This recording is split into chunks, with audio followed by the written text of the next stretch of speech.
When you're recovering from family dysfunction, one of the most important tasks is to come out of denial. And that means several things. Typically, denial means you say, that didn't happen, or that's not true. That's some of what happens when you're recovering from family dysfunction and from trauma. But mainly, it's coming out of denial that was fucked up, or coming out of denial that something was dysfunctional or that you were traumatized. It also means that you start to put things together as being related that you didn't see as being related before. Hi, I'm Barb Nangle. I want to welcome you to my podcast, Fragmented to Whole: Life Lessons from 12-Step Recovery, where I help people heal their emotional, psychological, and spiritual wounds and make deep, lasting changes in their lives. I'm the founder and CEO of Higher Power Coaching and Consulting, LLC, where I coach people on how to develop healthy boundaries. On this podcast, I share my experience, strength, and hope from recovery. I don't support or endorse any particular 12-Step Recovery Fellowship, and I don't claim to speak for any particular 12-Step Fellowship. I also don't believe that 12-Step Recovery is the only way to recover. You might need additional help. My hope is that you'll find my words concretely helpful in improving your life, whether you're in recovery or not.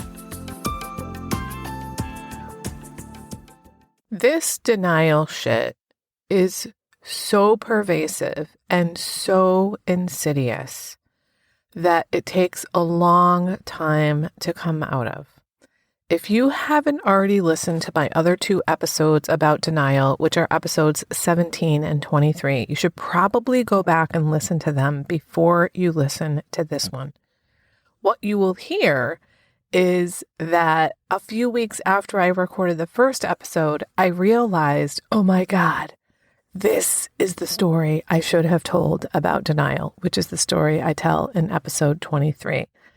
Then when you listen to those, come back and listen to this one. I've linked them in the show notes.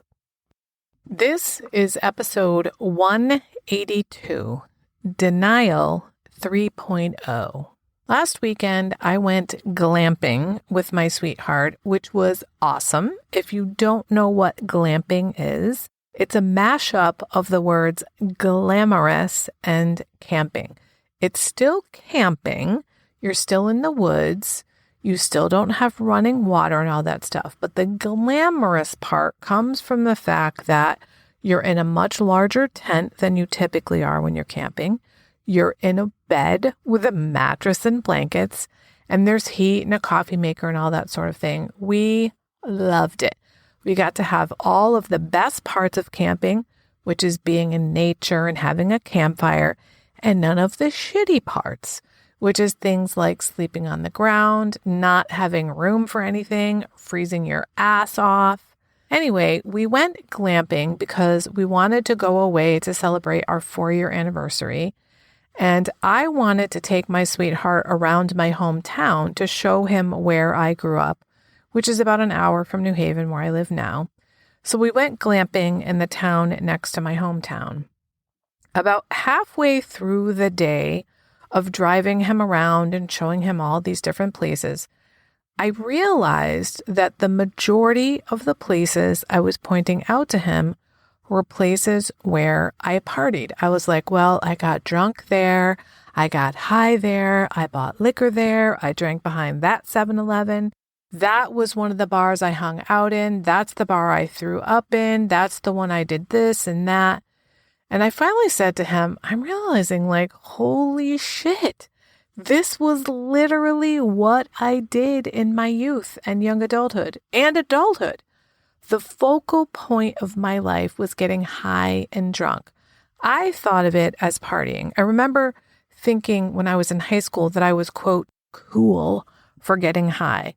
At the time, I had really no idea how fucked up my life was, how fucking ridiculous it was to get this fucking high all the time. When I was young, there was a bumper sticker that said, reality is for people who can't handle drugs. And I used to think, yeah, right on. I thought that was so true. And now I'm like, that is so fucking sad, because the truth is actually that drugs are for people who cannot handle reality. As we were driving back home after this glamping trip and the tour of my substance use scenes, I had this realization of what a central part of my life substance use was, which is so very different from what my life is like now. I live a life of meaning and purpose now, but I didn't even know what that meant back then. I realized that noticing the massive amount of substance use and how far that life differs from my current experience was helping me to come even further out of the denial of how much dysfunction there was in my family. Before I got into recovery, I kind of looked on the outside like I had my shit together, because in some respects I did. I made it through college. I got a master's degree. I had a career at Yale. I managed to buy a home. I paid my taxes. I was a contributing citizen. I voted. I volunteered and all that sort of thing. But meanwhile, all my relationships were a fucking mess. Now, I knew before recovery that all my romantic relationships were a mess, but I really didn't get until recovery that all of my relationships were a mess. My friendships were super codependent. My work relationships were codependent. And I was essentially recreating my family of origin everywhere I went. Now, I feel like I have really strong recovery now. I've been in recovery for 7.5 years, almost to the day, actually. But I feel like the denial is still lifting. There's a part of me that keeps thinking, it wasn't really that bad. Now, objectively, I did not have it as bad as many people in recovery. I didn't get the shit kicked out of me. I didn't get my bones broken. I didn't get raped. I wasn't told every day, you're a piece of shit. I had food, clothing, shelter. My mom was pretty loving. And all those things are true. And I still ended up with trauma. I still had unmet needs. I still had the absence of good things happening to me. A well-adjusted child who grows up in a healthy, affirming, nurturing family does not need to get high and drunk every fucking day of her life. From the time I first smoked weed, which was a week into my freshman year of high school, so I was 14, until I was 24, I was either high, trying to get high, or sleeping. And when I say high, I mean high or drunk. Now, that doesn't mean it stopped at 24. It just means that it wasn't the absolute focal point of my life after that. I continued to drink very heavily until I was in my early 40s. I would say that I was a heavy drinker as defined by the AA Big Book. At the time, I think I referred to myself as a problem drinker. And I know that there were many times that I wondered if I was an alcoholic. But I definitely had a problem with drugs and alcohol, even though it was no longer the focal point of my life once I got to age 24. It was still very important. And at 24, that was when I got introduced to self-help and personal development. And I was like, oh, holy shit, this is amazing. And it's also when I started going back to school. I had gone to college when I was 19 because basically my parents told me to, but I dropped out in my second semester. I just didn't want to be there. And I pretty much partied my way through those 1.5 semesters anyway. Once I dropped out, I worked at some shitty ass jobs. And then when I was 24, I started taking classes one at a time at community college because I was like, you know, maybe there is something to this education thing that my parents told me about. Now, I was still getting high and drunk all the time. And at 31, I finally got my bachelor's degree. At 37, I got my master's degree.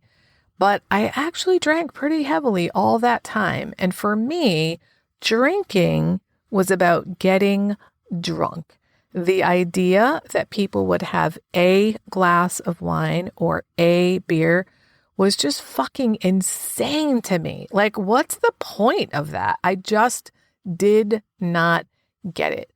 And then something happened to me in my early 40s where I just sort of stopped. I stopped drinking. I stopped smoking cigarettes, which, by the way, I was hiding and lying about, unless, of course, I was out drinking with friends who smoked. Then I would smoke publicly. And one day I realized, wow, it's been a while since I drank. So I didn't make a decision to quit. It just sort of happened. But I was well into the food by then, and I was still getting high with weed. It just wasn't the focal point of my life the way that it had been from, say, 14 to 24. Looking back on all that, those are not the habits of somebody who was a well-adjusted person that grew up in a healthy, nurturing family. It's pretty hard to deny that having this experience this last weekend and really looking back at the patterns, it's helping me to come even further out of denial. Now, the kind of denial that I've been talking about thus far is about denying the reality of a situation or denying the severity of the situation. When you're recovering from family dysfunction, one of the most important tasks is to come out of denial. And that means several things. Typically, denial means you say, that didn't happen, or that's not true. That's some of what happens when you're recovering from family dysfunction and from trauma. But mainly, it's coming out of denial that was fucked up, or coming out of denial that something was dysfunctional or that you are traumatized. It also means that you start to put things together as being related that you didn't see as being related before. It also means you start to remember things that you never remembered before. Many people in recovery have gigantic swaths of their childhoods that they just don't remember. And that's a protective mechanism. Our psyches only let stuff bubble up to the surface when we are ready psychologically to deal with it. It's a trauma response to forget painful shit. Well, there's another kind of denial that we have to come out of in recovery, and that is the denial of our own needs. And before I proceed with that, I want to read a quote from a piece of recovery literature, which is the thing I read this week that helped me to pull all of this together. And it says, quote, "The denial of our needs is a small price to pay to avoid the overwhelming sense of loss buried under layers of self-sufficiency." End quote. It goes on to say, quote, "We created an intricate web of denial that sustained us within the dysfunctional family. We begin to take responsibility for ourselves and no longer depend on others to tell us who we are or should be." End quote. Now, when I originally read that, I wrote in the margins, quote, "Denying needs allows us to deny the loss." End quote. So I want to pause for a moment and let that sink in. Denying our needs allows us to deny the loss.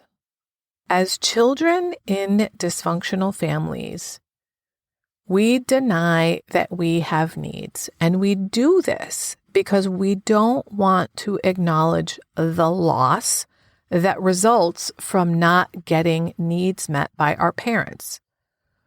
For certain, this means we didn't get our emotional needs met. And for some kids in dysfunctional families, it's also our physical needs that don't get met, like food, clothing, shelter, cleanliness, affection.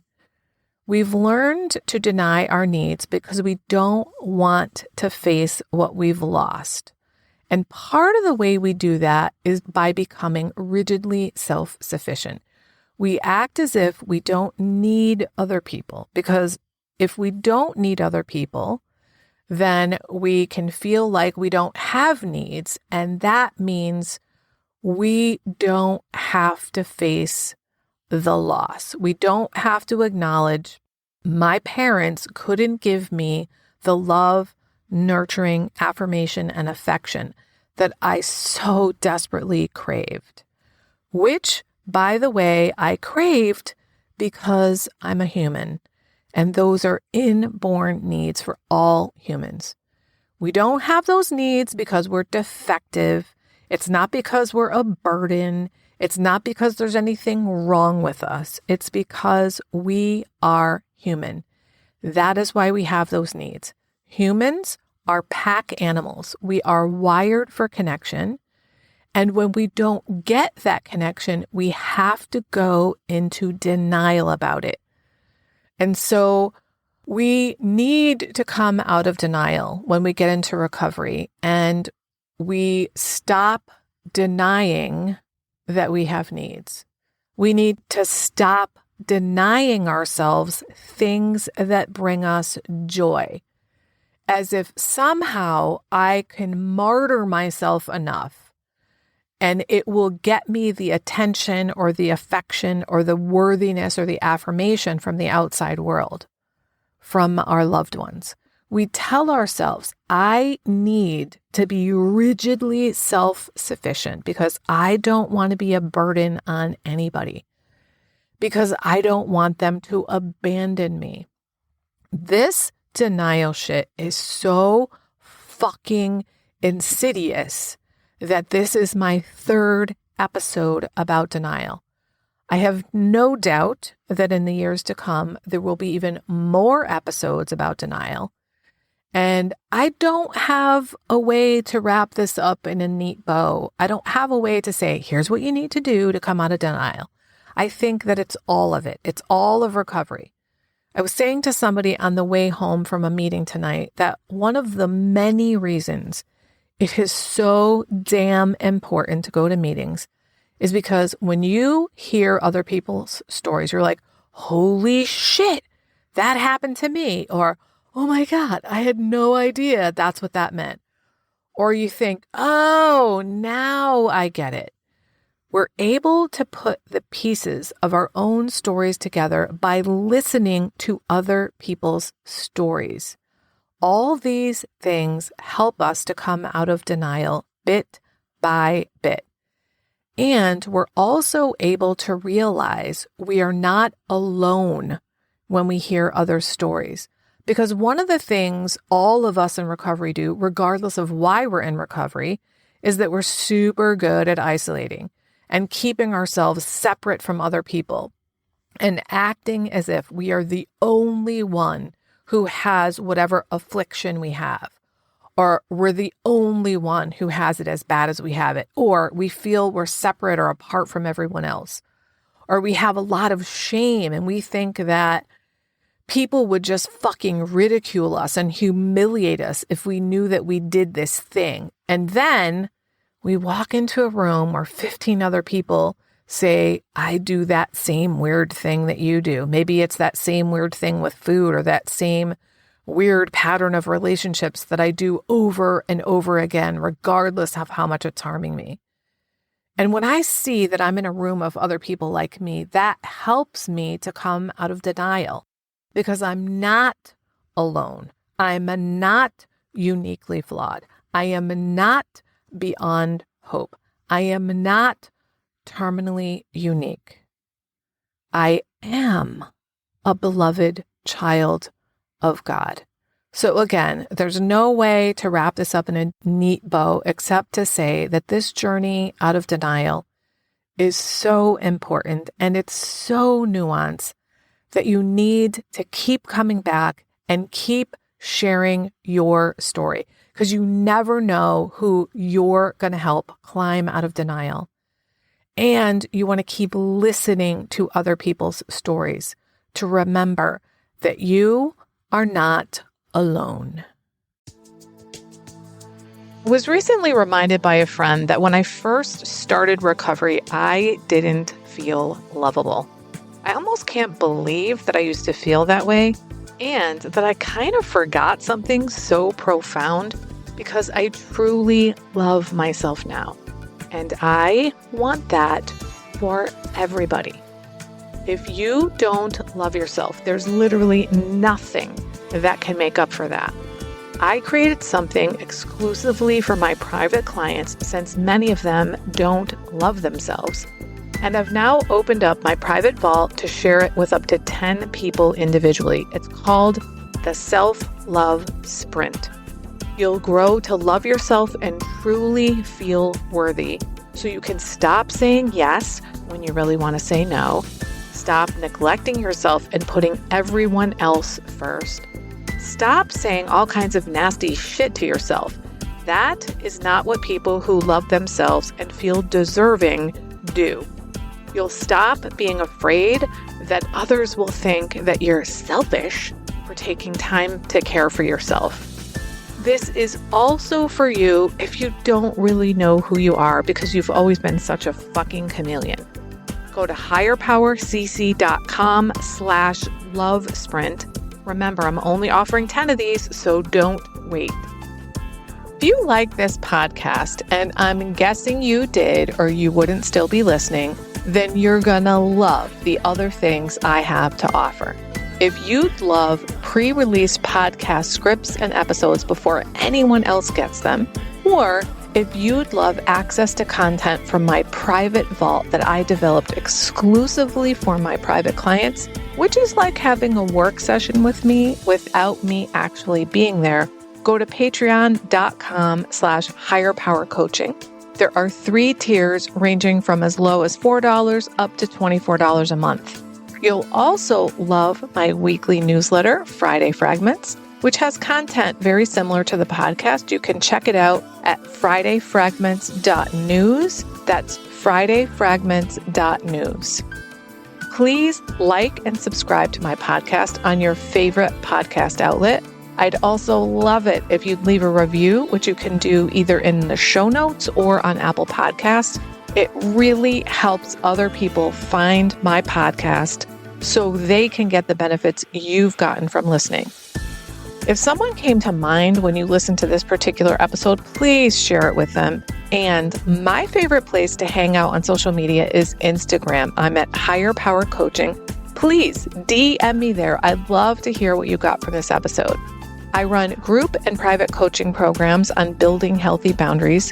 Whether you need help with boundaries in your personal, professional, or romantic life, I can help. Head on over to barbchat.net, where you can hop onto my calendar for a free 30-minute Better Boundaries consultation.